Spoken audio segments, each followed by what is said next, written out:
Welcome to the Space Marketing Podcast, where we look at marketing principles, strategies, and tactics through the lens of space. Information relating to our discussion today and links to the video version can be found on the episode show notes. You can find them on spacemarketingpodcast.com. Our guest today leads the development of the regional partnerships for NASA's Langley Research Center in Hampton, Virginia. She has worked with the Office of Legislative Affairs and has led the planning of numerous large-scale events to engage the community, academia, external stakeholders, and the general public to showcase NASA's exciting research and inspire the next generation. Lena Little is the Small Business Technical Coordinator, Regional Partnerships Lead, and Special Events Coordinator for NASA. So welcome this morning, Lena. How are you? I'm great. Thank you so much for having me. And thank you for being here. One of my favorite things about what NASA does is their outreach. You know, marketing space. If it hadn't been for NASA's efforts in it, I don't believe the space industry would even be here right now. I really don't. You know, they have been a marketing powerhouse. It is all these outreach programs. So you want to start us off a little bit with what it is that you do for NASA?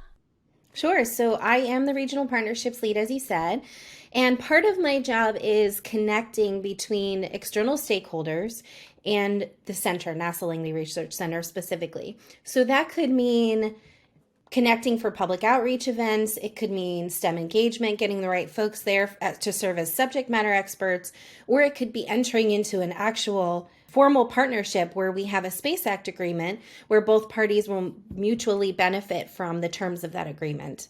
So is this the transfer technology, which we're getting ready to talk about at the end of the month? That is part of it. It could be technology transfer, commercialization of NASA tech. It could be a Small Business Innovation and Research Fund that is part of our organization as well. It could just be getting small businesses connected with the right procurement structures or teaching them where to go, what websites to go, what forms to fill out. NASA is a federal agency, so there's a lot of paperwork, there's a lot of bureaucracy that a small business might not be familiar with. We try to do some hand-holding to get them through that process. One of the things I've noticed is that you definitely have a passion for this. When anybody asks for a speaker, you are right there. You step up you without hesitation. So tell us a little bit about how you started with NASA or in space and why you have such a passion. So growing up, I really did not ever think that I would be able to work at NASA. I just thought you had to have a technical degree. I didn't understand the wide variety of disciplines and degrees that were required to make the space agency run, and that NASA also does a lot more than just go to space. That is the most exciting, most widely marketed and publicized part of what NASA does, but there is a whole earth science component and a very large aeronautics component as well. So when I went to school for business, I still never thought that NASA was on my mind. I thought I'd be in an office all day at a computer working in quote unquote business, right? But it turns out that NASA needs a ton of different disciplines. They need graphic designers and photographers, and each campus is run like a small city. There's doctors, there are people who take care of astronauts and their nutrition and their bodies. It really runs the gamut of what you might need to keep a person alive and also study space and create those partnerships and develop the industry. And that's where I found my niche. It was luck that it came together. I have not a formal science background, but a love for science and a love for the work. And my business acumen tied with that created that passion. And I'd like to stress that you said that you don't have a science background. Unlike me, I think science is very fascinating, but I don't have a degree in science. But that doesn't mean that we can't be a part of science. So I love that part of what you said. And what is your favorite part of the day? I really like working with the external partners the best. I like to host tours. When people come out for a tour, they are blown away by all the things that we have on center, and it's very surreal for people to say, I'm at NASA. Like, that's a big deal to them, and to make that connection that we're not just a brand, we're not just a logo that everybody sees, and we're not just in the movies, right? Like, we are really doing this. We're changing humanity. We're doing things that will benefit humanity, even though we're studying space and science and aeronautics. And people take for granted the research that we've done because it's so easily ingrained and incorporated in their everyday lives.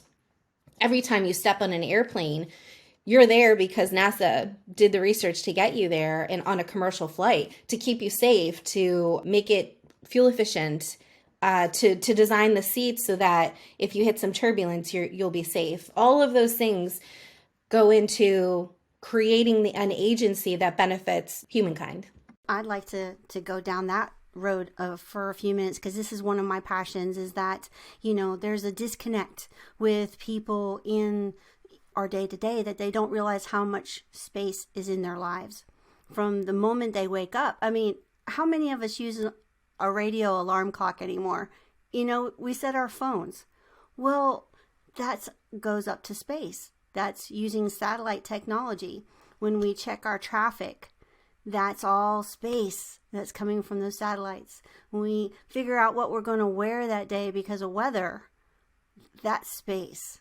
And even the memory foam that we just woke up from sleeping on, and all the different things. What are some of the things that are part of space that you'd like to share as well? Sure. Another really big one, you mentioned a lot of great ones, but another really big one is hydroponic gardening. The way that the astronauts are able to grow, they do experiments on the International Space Station to grow plants in low gravity, low soil environments, so that one day we might be able to not only in space farm on a planet where there is very little Earth type soil, but also here on Earth in deserts and in food-starved areas, for example, parts of Africa that have a difficult time growing crops. We invented hydroponics for our research in space, but that is used very, very widely here on Earth now. It's a very sustainable way to grow too, because you're not impacting the soil as much and you're not using as much water. You're using just what you need. And that is really important as we move forward with sustainability all over the world. That's one. There's a bunch of things in your house too, or in your everyday life, like the paint on your car. NASCAR drivers also use a lot of NASA technology in the suits that they wear while they're driving to keep them warm or cool. The tires that they use and the research they learned about wearing tires over time came from the shuttle program. And you mentioned weather and weather sensing. That is going to be critical as the Earth changes and warms, to make sure that people know what it will be like when they step outside. There are people who have difficulty breathing, asthma, maybe just a low tolerance to heat or humidity. And health-wise, it's going to be amazing to be able to pull up your app and see in real time what the particulates are right in your city.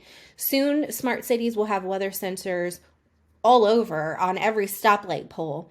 And you're going to get real-time, very, very accurate true data that's going to help us predict weather better. We talk about the cone of uncertainty for all of the hurricanes, and I live on the East Coast. Hurricane season is always, you just never know what you're going to get. There's a hurricane coming, it might miss you by a tiny bit. Our weather predictions are going to help us know how severe that hurricane's going to be right where you're standing. And we measure that not only from here on Earth, from the bottom up, but from the top down. So we have LiDAR sensing instruments attached to the International Space Station and others that are just free orbiting around the Earth. And they're using LiDAR to take measurements of the Earth's atmosphere, the ocean currents, the algae blooms, the temperatures of the ocean. And all of that information is being fed together into data. A lot of our science data is free to the general public. They can take that data, extrapolate it, commercialize it, create a tool. For example, you could in theory install a sprinkler system in your yard.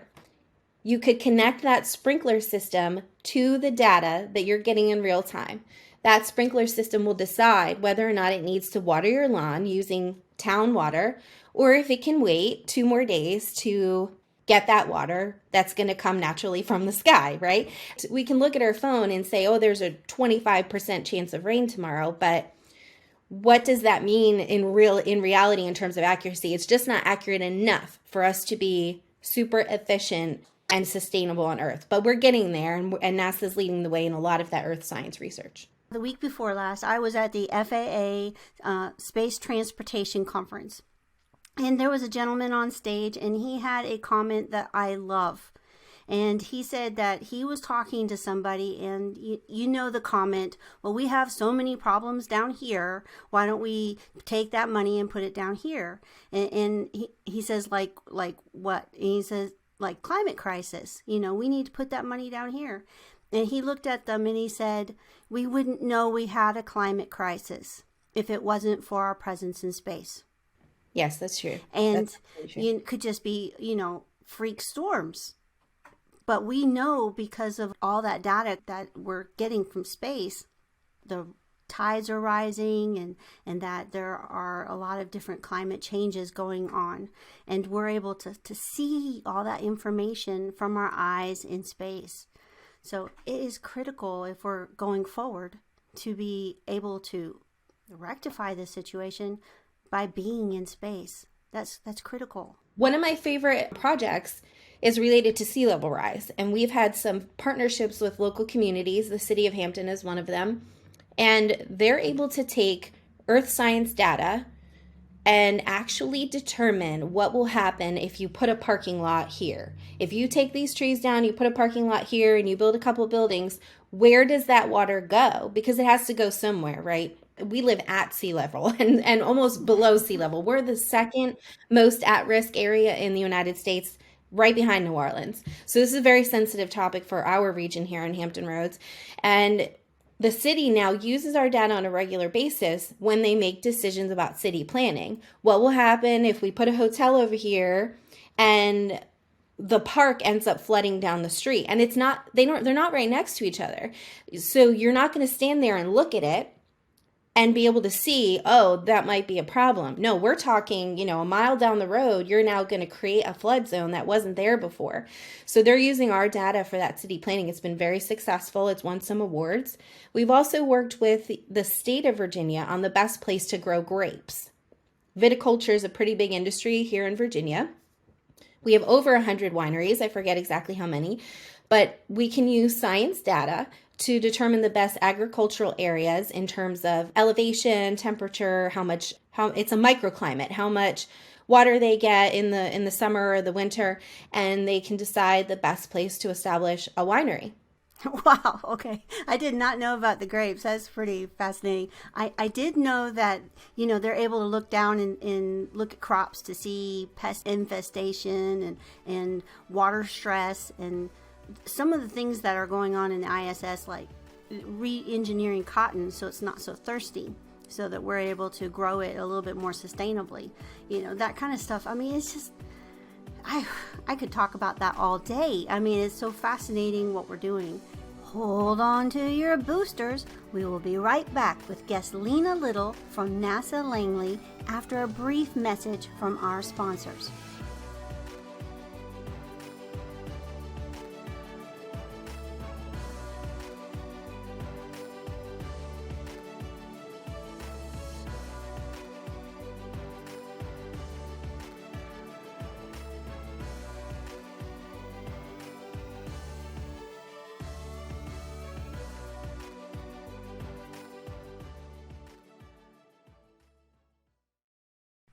As far as Langley is concerned, you said you wanted to maybe talk a little bit more about things that Langley can offer just the regular business person or the regular person. Sure. We do have a technology transfer program, and that program takes NASA inventions and it will actually rank them in terms of commercialization, how likely they are to be commercialized.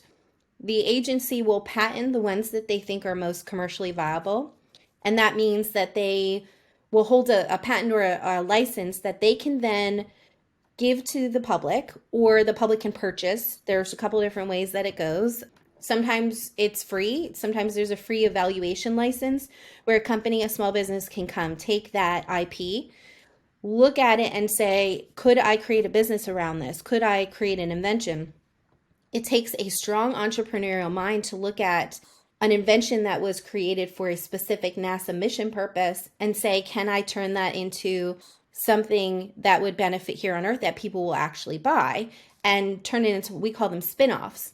And you mentioned mattresses or foam, and we were talking about tires and things like that. But there's all sorts of things. My favorite story related to this is there's a company that used NASA technology to create a pacemaker. It's a piece of a sensor that's inside of the pacemaker. My mom has that pacemaker. It saved her life. So I tell her all the time that NASA saved her life. But how would someone look at the NASA mission work and say, that's what we need for our commercial company, or that's the gap we're missing? We've been trying to build this item and we needed this kind of battery that was small enough with this amount of energy, and NASA has it. And so they'll license that and develop it, make a ton of money, put a lot of money back into the taxes for the United States, and employ a lot of people. So sometimes we really are an economic engine in that way. There's so many different categories too. I mean, just the health. You have like diabetic strips came from, studying the astronauts. So you've got all this technology from, what is the thing that we use to look at babies? What's that word? Ultrasound?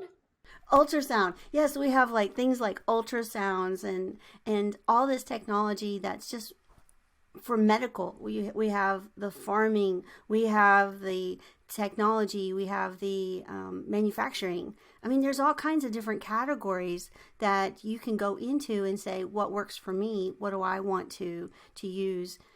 And you don't need to create it yourself. You can use NASA science. Yeah.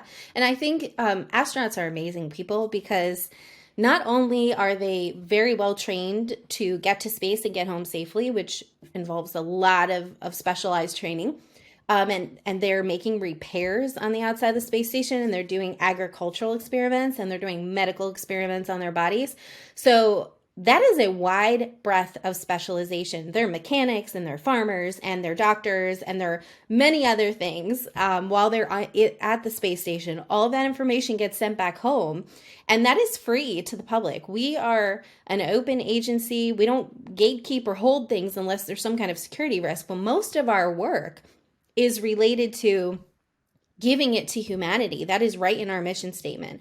So when you see the work that NASA does, not just in space and aeronautics and earth science, but when you see all of that work being done, you are benefiting directly. And we are actually, dollar for dollar, the most beneficial agency in the federal government to the American people. And if somebody wanted to contact you for this transfer technology type of situation and find out what is available, what would they have to do? So we have lots of resources online, of course, but you could email me directly. It's lena.little@nasa.gov, lena.little@nasa.gov. There's also a nasa.gov/partnerships website that'll take you to just an overview of partnership opportunities in the agency. And then I think you can actually click on different centers if you wanted to find a center near you. There are 10 across the country. I'm specifically at NASA Langley, but we talk to each other regularly, and that's probably your best entry point. If you have specific questions, come directly to me and I'll get you to the right person. And in our show notes, I'm going to have the spin-off document as well, so that talks a little bit, gives a little bit of an intro to it. And at the end of the month, on March 30th, we are also getting back together along with Space Foundation and with Active Pure, which is a company that uses transfer technology and has been widely successful with it. So we're going to have a panel with Space for Kentucky, which is another offshoot of things that I'm doing, and learn more about transfer technology. So if you have some questions, please come and visit that particular roundtable, and we will see if we can't get them answered for there. Where do you see the space industry in the next, say, 10 to 20 years? What's your forecast for what's happening? We're living in a very unique time. We're very lucky to see this happen. It's very similar to what people experienced during the emergence of commercial aviation. So we had very daring, very exciting pilots, Amelia Earhart, the Wright brothers, who invented the foundations of flight. and helped to commercialize aviation, test different types of planes. They were very, very brave people, and we are in the same moment right now in commercial space. NASA was able to develop the technology in aircraft that was put into commercial use. And now we have given the same research, foundational spaceflight research that we've developed for the Space Shuttle program and for Apollo before that, given all of that information to commercial space. And now there is much more access to low Earth orbit. We have lots of space companies like SpaceX, Boeing, Lockheed, United Launch Alliance, Rocket Lab here in Virginia. So many companies that have embraced spaceflight. They're launching satellites. They're launching school science experiments from students. They're launching some of our own instruments at NASA. In fact, we have a launch coming up. SpaceX is the vehicle. We call it a bus. And attached to that is the Tempo instrument. It's a science instrument like we were talking about earlier with collecting weather science and monitoring the Earth. That's going to go up on a SpaceX vehicle. So NASA is becoming more of an industry that relies on partners to get their work done. Very expensive to launch to space. We're more interested in the science itself. And if we can have a launch provider provide the car ride, the Uber up to space, right? To put our instruments on, that's really cool. And then while they're up there, SpaceX is doing their own thing. They have their own experiments and their own astronauts and their own plan from a business case. And again, all that money is coming back into the US. It's a whole new industry that has emerged to create jobs for STEM employees, high paying, highly skilled jobs. So if you're looking into, if you're a student and you're listening, this is going to be really big. There's going to be a job for every kind of person.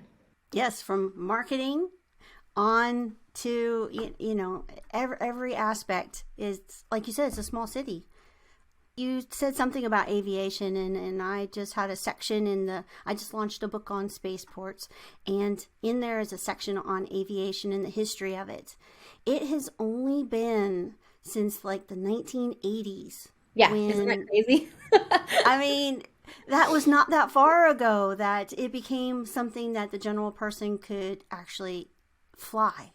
Before that, it was only for the rich, which, we've heard that particular thing said about space too. But, personally speaking, if Jeff Bezos and Elon Musk and Richard Branson want to spend their money in space so that one day my kids may be able to go to space, I'm all for that. So yeah. That's exactly where we are right now.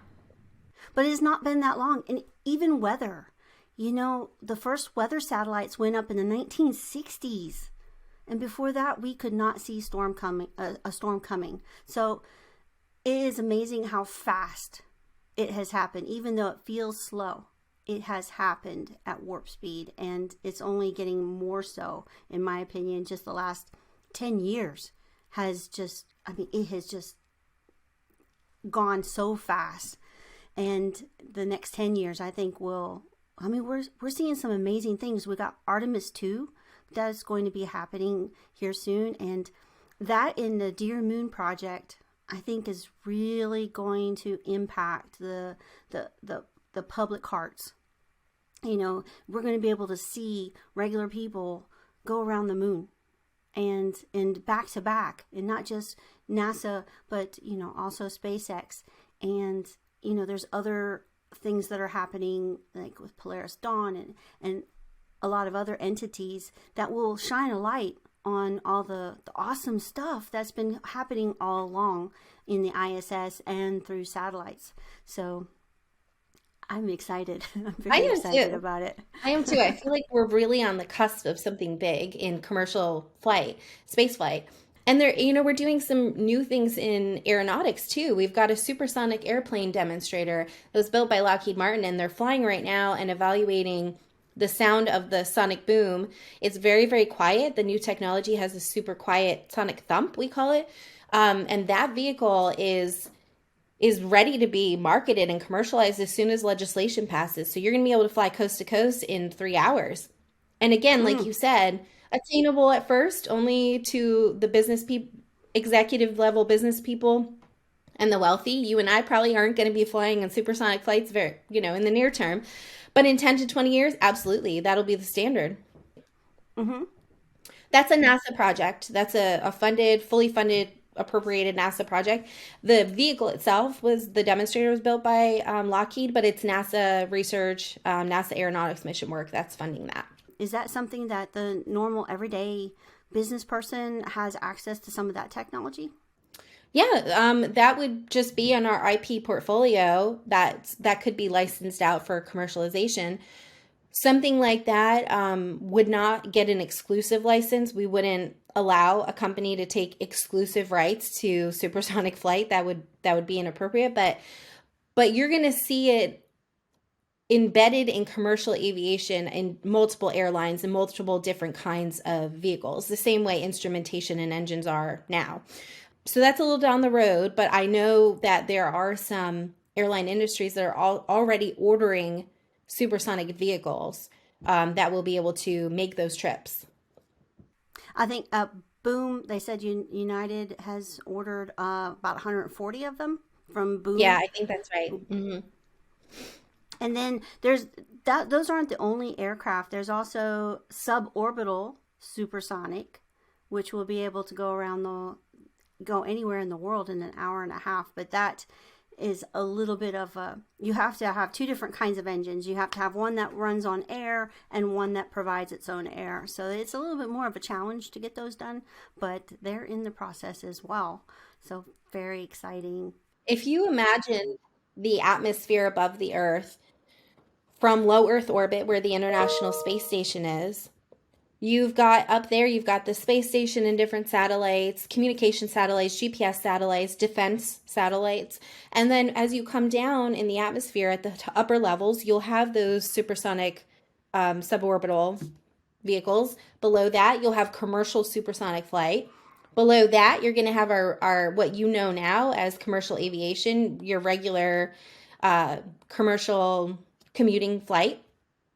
Below that, you're going to start to see personal air vehicles in the next 10 to 20 years. You'll be able to take, we have a tunnel here that is absolutely awful to drive through from traffic, but you'll be able to go to the airport, hop in your personal air vehicle, and then fly yourself over there instead of sitting in traffic. And then below that, you're going to have everyday drones that are doing chores for people and delivering packages and making observations and monitoring power lines.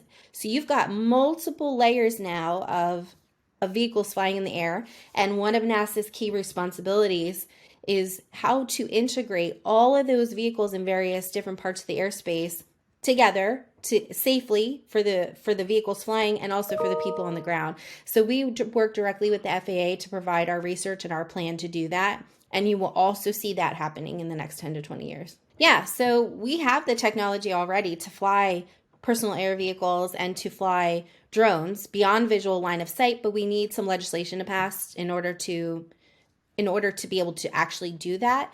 And the drone industry is anxiously awaiting the FAA approval to open up the skies a little bit more. And before the FAA does this, and rightly so, they need to make sure that things are safe, that people will be safe. And so that research that we're doing in advanced air mobility and integration into the airspace is what we're feeding to the FAA for them to make decisions about how we change the way we monitor airspace, what the rules of the road are going to be. Because when you get in your car and you drive down the street, you know that when there's a stoplight that's red, you have to stop. And when you see certain symbols, you have to do things, right? Like you take a driver's test, you get educated on how to drive. So all of that framework has to be developed for flying in the air now as well, not just as a commercial pilot, but as a people pilot, as a regular person who wants to take their personal air vehicle out. We're not there yet. We don't have that framework. We don't know what the skies will look like, what the rules will be. That's up to the FAA to decide with the research that we provide them as the foundation for their decision-making process. Yeah, the FAA, they have one major goal, and that's to keep everybody safe. We do not need Right. any accidents happening or crashes happening or anomalies happening that will dampen this vibrant industry in any way. So we want to keep everybody safe. So, all right, what final thoughts do you want to leave our audience with today as they go about their day? What do you want to leave them with that they're thinking about?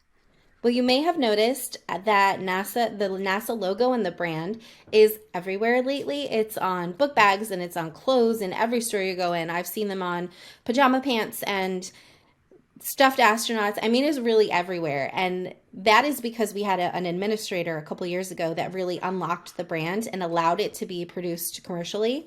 So there's no fee for someone to take our brand and create items, clothing items, or anything like that. So I want you to, when you see that brand out in the store, when you're at Target and you see a cute sweatshirt that has our logo on it, I want you to remember this conversation and be excited that you're going to wear that brand and you're telling the whole world that you know about what NASA does and about going to space, about commercial aviation, about aeronautics, and about earth science. And you can look up in the sky and know that NASA's up there, not just in space, but also monitoring the weather and making sure people are safe in the sky. And that you can be a part of it. Absolutely, yes. Yes. In fact, I'm wearing NASA socks right now with the meatball on them. I love that. So I was like, oh, I'm going to get in the mood. So okay. Well, and you have already given us your contact information, and we're going to have those in the show notes so that everybody can contact you if they need to. And please join us for the Space for Kentucky Roundtable and learn more about transfer technology. It is on March 30th at 6 p.m. It is virtual, so it doesn't matter if you're from Kentucky or not, you can participate. So thank you, Lena. It has been a blast, and pun intended. And I look forward. And if you want a speaker, let's before we depart, let's talk about that a little bit. Sure. Because it is so easy for you to get a speaker for whatever event that you have. And that's how we hooked up as well. Yeah, we have something called a speakers bureau. Again, if you go on our website, nasa.gov, there is a request portal. And it will link you to whatever NASA center you're closest to. So, for example, if you're in New York City and you fill out the form, it's going to route your form to Glenn, probably in Ohio, and that will find you. It'll send it to them a speaking opportunity, and that will help find you a speaker from that center, a subject matter expert. There's also an opportunity to request an astronaut appearance. Those are typically reserved for really special high-level type events because we don't have that many astronauts, but you can request one. And then the other way is if you're near a NASA center, you can also fill out that portal to have someone come to your event, bring exhibits, do some public outreach. We engage at air shows and NASCAR races and big public events. We were just out at CIAA, the big basketball tournament. We've done South by Southwest, any large festival you can imagine. We've been there because we want to get the word out about what we do. We want to inspire students to come work for us and really build the workforce pipeline. We want to make sure that those students are also very highly skilled in what they do and that they have a good foundational education before they come to us. So we're involved in that whole part of the process and pipeline. So if you have a reason to request somebody, please do reach out. You can also reach out to me if you'd like, again, and I can make sure I connect you to the right places. Please subscribe before you head on over to my YouTube channel for bonus footage. Links to the YouTube and other social media channels can be found on spacemarketingpodcast.com. A special thanks to Lena Little from NASA Langley for sharing her journey to space. Be sure to check out her links listed in today's show notes. I hope that you have found this podcast useful for your journey as you reach for the stars.